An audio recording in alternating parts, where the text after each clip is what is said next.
Hingga pertengahan Agustus ini Indonesia seharusnya sudah memasuki musim kemarau. Namun curah hujan tinggi masih sering terjadi di sejumlah wilayah. Kondisi ini dipengaruhi oleh fenomena La Nina yang diperkirakan berlangsung hingga 6 bulan ke depan.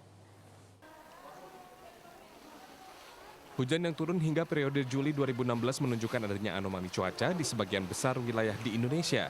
Dalam satu hari, cuaca dapat berubah drastis dari panasnya terik matahari hingga hujan lebat disertai angin kencang.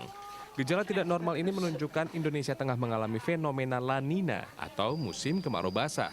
La Nina terjadi ketika angin timur menguat dan terjadi pendinginan air di tengah dan timur Samudra Pasifik.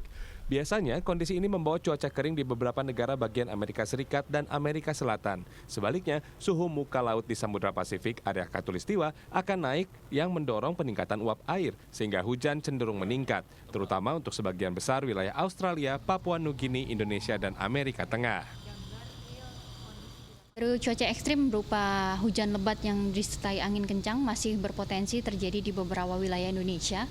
Beberapa wilayah yang perlu diwaspadai khususnya di kawasan Aceh, kemudian Sumatera Utara, Sumatera Barat, Bengkulu, Lampung, hingga di wilayah Banten dan beberapa kawasan di pesisir selatan Jawa bagian barat. Badan Meteorologi, Klimatologi, dan Geofisika memperkirakan La Nina akan terjadi sekitar Juli, Agustus, dan September. Namun yang perlu diwaspadai adalah La Nina tahun ini melintas sampai masuk musim hujan hingga berpotensi menyebabkan banjir. Cuaca fluktuatif yang terjadi ini membuat kondisi di sejumlah pintu air menjadi perhatian serius, seperti di pintu air Manggarai, Jakarta Pusat. Dalam beberapa minggu terakhir, ketinggian air beberapa kali sempat menyentuh angka di atas 700 cm, yang berarti siaga 4. Padahal selama musim kemarau, ketinggian air biasanya berkisar di angka 550 hingga 600. Paling kita mempersiapkan di mana petugas ya, yang kita di sini ada 6 orang petugas operator, yang di mana kita harus menyiagakan semuanya. Yang biasanya harus pulang, kita menyiagakan standby.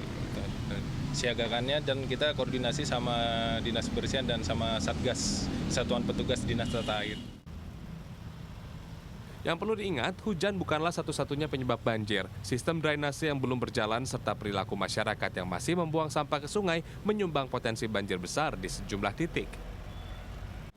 Persiapan lain yang dilakukan oleh pihak pintu air Manggarai adalah menyediakan satu alat berat khusus untuk memindahkan sampah dari sungai ke daratan. Karena apabila sampah menumpuk sedikit saja, maka berpotensi untuk menghambat aliran air dan mengakibatkan banjir di sekitar Jakarta Pusat. Satu lagi yang harus diwaspadai saat terjadinya fenomena La Nina yaitu kondisi kesehatan tubuh. Penyakit yang biasanya mengiringi musim pancaroba seperti sekarang ini adalah diare, DBD, ispa, hingga tipes. Menjaga pola konsumsi menjadi kunci untuk tetap fit selama musim kemarau basah.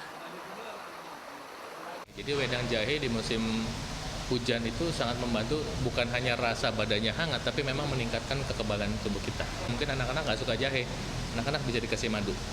Madu itu sangat membantu, bahasa teknisnya kita sebut sebagai adaptogen.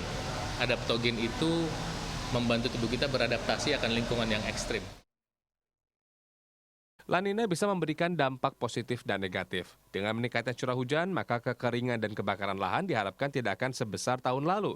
Sementara dampak negatifnya, potensi banjir dan tanah longsor diperkirakan akan meningkat.